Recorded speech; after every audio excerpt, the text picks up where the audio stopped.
इस कार्यक्रम के पुण्यार्चक हैं श्री दिगंबर जैन मुनि संघ प्रबंध समिति रजिस्टर्ड, पार्श्वनाथ भवन, नाटाड़ियों का रास्ता, जयपुर, राजस्थान।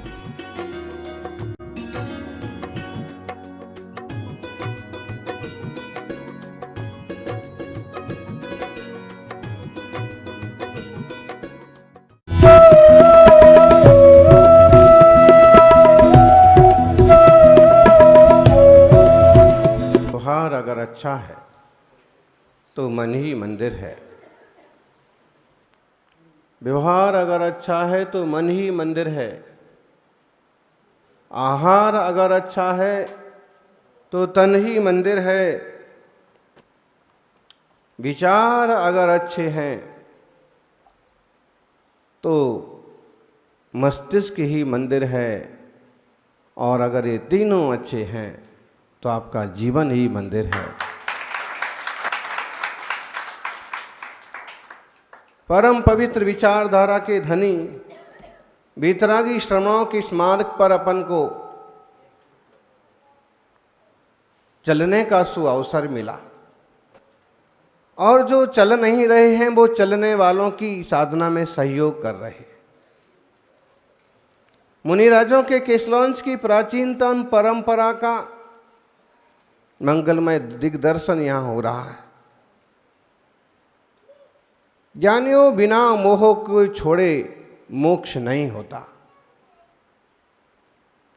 आत्मा में से क्या घटा दिया जाए कि आत्मा परमात्मा हो जाए? बताइए, सबको पता होगा। आत्मा माइनस मोह बराबर परमात्मा या मोक्ष। लेकिन कितना सरल सवाल है और हल करना कितना कठिन है। कारण है ना, दृष्टि का फेर है। दृष्टि उस पर है ही नहीं। बहुत छोटी सी कहानी आपने सुनी अभी। चेक पोस्ट होते हैं जगह जगह, और चेक पोस्ट का अधिकारी चेक करता है कि कहीं कुछ गड़बड़ माल इधर से उधर तो नहीं जा रहा है, गड़बड़ आदमी इधर से उधर तो नहीं जा रहा। और उसी में वो क्या देखता है कि साइकिल वाला रोज रेत की बोरी रख के लेके जाता है, और चेक भी करता है कि रेत के अंदर कुछ छुपा हुआ तो नहीं है। क्योंकि लोग गाड़ियों में भरते तो रेत हैं और भीतर रहता है चांदी। लोग पानी की बोतल्स भरते हैं और बहुत बार शराब का परिवहन करते हैं। पैकिंग कुछ और रहती है, माल कुछ और रहता है। और वो चेक करता, देखता और छोड़ देता, कुछ भी नहीं है। और ऐसा वर्षों किया।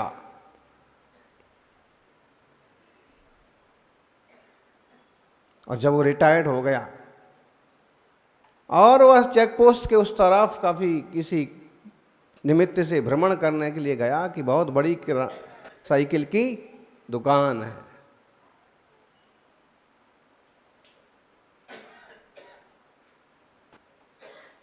गौर से देखा उसने, कुछ साल पहले यहां दुकान नहीं थी। दुकान कहां से आ गई यहां? और फिर देखा कि दुकानदार कौन है? दुकानदार वही है जो रोज एक बोरी रेत लेकर के वहां से निकलता था। उसने पहचाना और समझते देर नहीं लगी कि इसकी इतनी बड़ी साइकिल की दुकान कैसे हो गई। और विचार करने लगा कि मैं जिंदगी भर इसका रेत ही देखता रहा कि एक बोरी रेत लेके जाता है कि रेत लेके जाता है, और मैं अपनी ड्यूटी भी पूरी तरह से निभाता रहा कि हाँ हाँ रेत ही लेके जा रहा है। लेकिन मैंने कभी ये गौर नहीं किया कि रेत के साथ जो साइकिल लेके जाता है उसका क्या होता है। साइकिल, मैंने गैर जरूरी चीजों पर ध्यान दिया लेकिन जरूरी बातों पर ध्यान नहीं दिया। रेत को तो मैं चेक करता, लेकिन साइकिल हर रोज नई यहां से वहां जाती है, इस बात पर मैं कभी गौर नहीं कर पाया। और हमें लगता है कि हम सबके साथ भी यही होता है। जिंदगी भर हम रेत तो देखते रहते हैं, लेकिन जो असली संपत्ति है उस पर कभी नजर भी नहीं देते। रेत के घर हम बनाते हैं, दुनिया के प्रपंच हम रचते हैं, शरीर की सुंदरता के लिए खूब पुरुषार्थ करते हैं, लेकिन आत्मा का कितना विचार करते हैं। अनुपयोगी चीजों पर हमारी नजर है, लेकिन जो उपयोगी है उस स्वरूप पर, उस आत्मा का कितना चिंतन करते हैं। मुनिराजों का किस लॉन्च हो रहा। आजकल लोगों का जितना खाने पर खर्च नहीं होता है, उससे ज्यादा देह को सजाने पर खर्च होता है। और जिसमें बालों के श्रृंगार के लिए तो हजार हजार रुपए लग जाते हैं ब्यूटी पार्लर में। और इस कलयुग में, इस काली युग में, जहां लोग सफेद बालों को भी काला करना पसंद करते हैं, वहां दिगंबर मुनिराज आज भी केस लॉन्च करते हैं। शरीर का मल है, कभी ढेर सारे बालों को देख करके आपको उसमें अच्छापन लगे, कुछ आकर्षण लगे, तो ये विचार जरूर करना कि जब अंजुलि में मुनिराज को इतना सा बाल आ जाता है तो अंतराय आ जाता है। और अगर इतने सारे बाल तुम्हारी जिंदगी में आ गए तो तुम्हारा कितना बड़ा मोक्ष मार्ग का अंतराय बन जाएगा। विचार करना, इतना सा बाल अंजुलि में आता है और अंतराय हो जाता है। किसी के ढेर सारे बाल देख करके, उनकी बनावट देख करके, उनका गोलमोल देख करके कभी मन में आवे कि कितनी बढ़िया सजावट है, कितने सुंदर बाल हैं, कि कितने सुंदर केस हैं, तो उस पर ये विचार करना। श्रावक भी कर सकते हैं। आप गृहस्थी हैं, आप गृहस्थी को संभालिए, अपनी जगह ठीक है, लेकिन टीवी पर उछलते कूदते किरदार आते हैं, किसी और की सूरत का कभी आकर्षण बने, तो ये विचार करना कि मुनिराज का आहार होता है इतना सा बाल, कभी धोखे से भी आ गया तो वो एक दिन का अंतराय मान लेते हैं, 24 घंटे भोजन नहीं करते हैं। और इतने सारे बाल कभी मेरी जिंदगी में आ गए तो देख देख करके अगर तुम ललचा रहे हो और सचमुच में वो सारे बाल तुम्हारी जिंदगी में, वो आदमी, वो व्यक्ति तुम्हारी जिंदगी में आ गया, तो इतने से बाल का अंतराय हो सकता है, तो इतने सारे बालों का क्या होगा। मोक्ष मार्ग से, निर्मोहता से कितना बड़ा अंतराय बन जाएगा। मोह ही मोह बढ़ता जाएगा और मोक्ष मार्ग दूर होता जाएगा। इसलिए सजावट में नहीं जिए, बनावट में नहीं जिए, क्योंकि जहां सजावट है वहां बनावट है, जहां बनावट है वहां गिरावट है, और जहां गिरावट है वहां ही पतन है।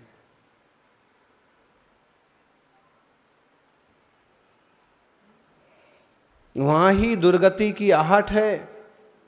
इसलिए बहुत ज्यादा सजने संवरने की क्या जरूरत पड़ी है। सादा जीवन, उच्च विचार।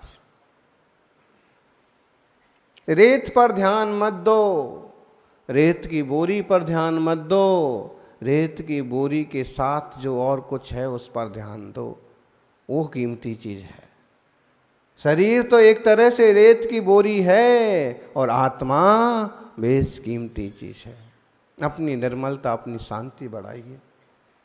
महाराज जी कैसे शालीनता से केस लॉन्च कर रहे हैं, क्षमता भाव पूर्वक। मोह टूटता है, मोह हटता है तो सिर का ये बाल पटता है, नहीं तो बाल भी नहीं पटता है।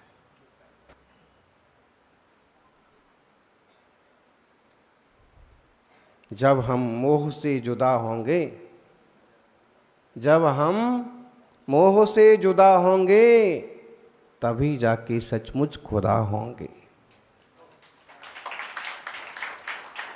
सिर्फ इतना सा काम करना है, लेकिन इतना ही सा काम नहीं हो पा रहा।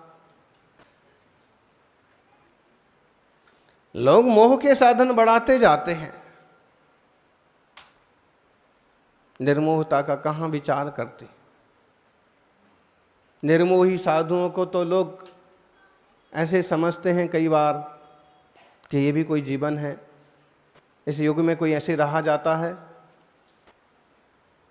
कोई ऐसे भी जिंदगी होती है क्या। इतनी सारी सुविधाएं हैं और सारी सुख सुविधाएं छोड़ करके इतने कठिन चारित्र को क्यों अपनाते हैं। गांधीनगर में गुरु पूर्णिमा के दिन राज्यपाल का आना हुआ। महावीर भगवान और उनके सिद्धांतों पर लगभग पौन घंटे तक उन्होंने बढ़िया मार्गदर्शन किया। ओपी कोहली, और बाद में मुनियों की चर्या पर भी बात की तो बोले हमें आश्चर्य होता है कि मुनि इतनी कठिन चर्या क्यों करते हैं, महाराज जी इतना कष्ट सहन क्यों करते हैं, इतना कष्ट सहन करने की क्या जरूरत है। कम कष्टों के साथ भी तो साधना हो सकती है। और उन्होंने अपने नजरिए से इस बात को रखा कि मुनियों को थोड़ा सा सरल चारित्र पालन करना चाहिए। तो हमने फिर जब अपनी बात रखी तो हमने उनको कहा कि जितना ममत्व होता है उतना कष्ट होता है।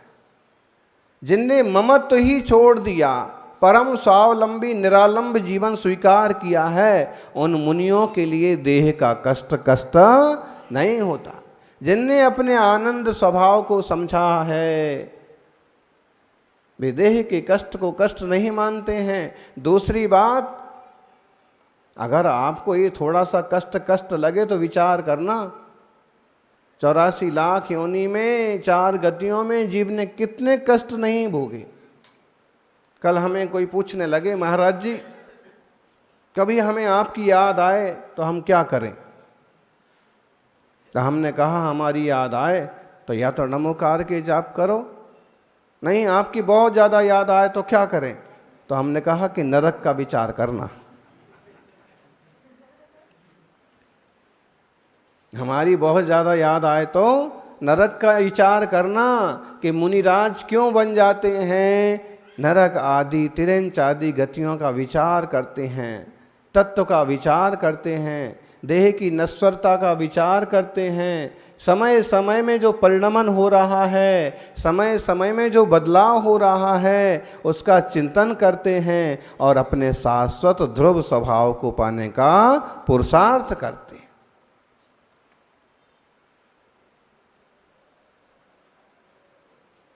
ज्ञानी जो कुछ एकत्रित कर रहे हैं वो क्या सदैव आपके हाथ आने वाला है, आपके साथ जाने वाला है। ये सत्य है कि श्रावक को गृहस्थी में गृहस्थी के हिसाब से चलना होगा, कोई दिक्कत की बात नहीं है। लेकिन आप कम से कम मार्ग तो पहचान लो, रास्ता तो जान लो कि हित किस में है। आत्म का हित है सुख सो सुख, आकुलता विन कहिए। आकुलता स्यो माही न ताते, स्यो मग लाग्यो चाहिए। कितनी छोटी सी बात है।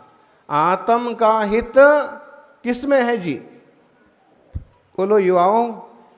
आत्म का सुख है, आत्म का हित है सुख। आत्म का हित किस में है, सुख में है।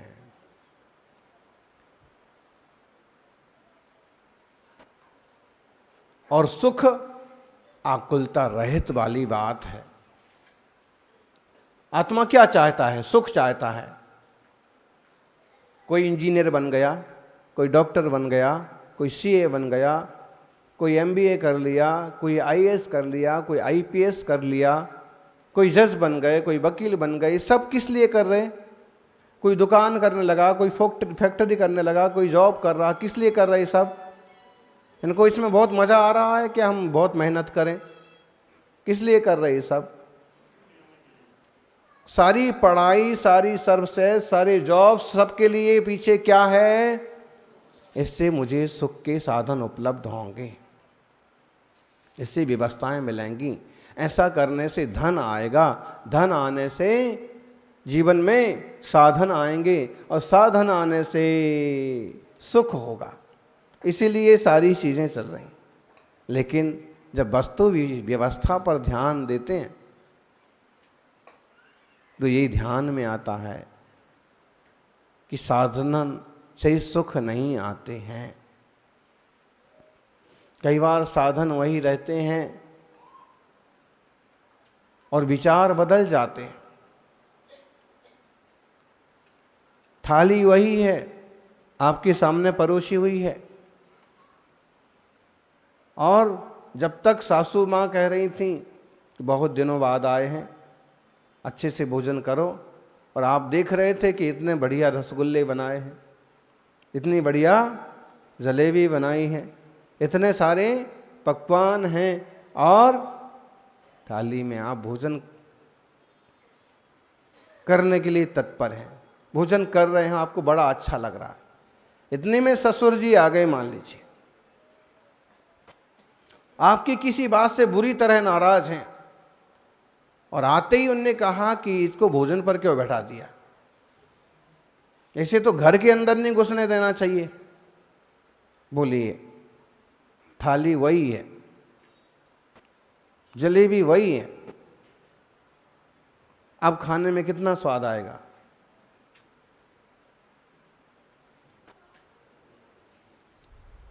द्रव्य क्षेत्र काल बदलते ही भाव बदल जाते हैं। द्रव्य बदला, क्षेत्र बदला, काल बदला, या भावों पर ठोकर लगी, साधन साधन है, वो गृहस्थों के लिए जीने के लिए सहयोगी हो सकते हैं, सुख के सहयोगी हो सकते हैं, लेकिन सुख स्वभाव है आत्मा का। आत्म का हित है सुख, सो सुख आकुलता बिन कहिए, और निराकुल दशा में सुख है। जैन साहब, निराकुल दशा में सुख है। अगर बेटे अपने काम धंधे पर लग गए तो आप अपने निराकुल बैठिए।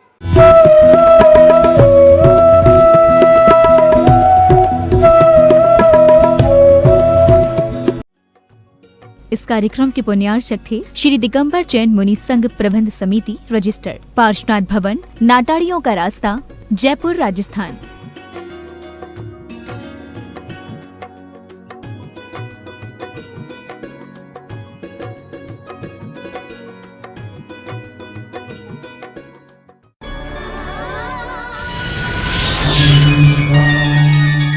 परम पूज्य संत शिरोमणि आचार्य श्री 108 विद्यासागर जी महाराज के परम प्रभावक शिष्य अरहम योग प्रणेता परम पूज्य मुनि श्री 108 प्रणम्य सागर जी महाराज एवं परम पूज्य मुनि श्री 108 चंद्र सागर जी महाराज के मंगल आशीष से अरहम जीव दया भारत संस्कारित और मजबूत जैन समाज के निर्माण हेतु आर्थिक रूप से असमर्थ एवं कठिन परिस्थितियों का सामना कर रहे परिवारों के लिए कर रहा है अद्वितीय सेवा कार्य। आप सभी साधर्मी बंधुओं से अनुरोध है कि आप भी गौ ग्रास औषधि निधि कोष, बेटा बेटी शिक्षा निधि कोष, बेटा बेटी चिकित्सा निधि कोष, व्रती ब्रह्मचारी भैया दीदी निधि कोष, अपना आहार योजना और रोजी रोटी निधि कोष में 2500 रूपए प्रति माह या 1000 रूपए प्रति माह के साथ जुड़कर जीव दया और साधर्मी सेवा के इस पुनीत कार्य में अवश्य सहयोग करें। दान राशि नीचे दिए गए बैंक डिटेल्स में भेजकर रसीद के लिए 9717857614 पर अवश्य सूचित करें। अकाउंट नेम ओम अरहम सोशल वेलफेयर फाउंडेशन। संपर्क सूत्र 9717857614, 8586984787, 9810843757, 9810436940।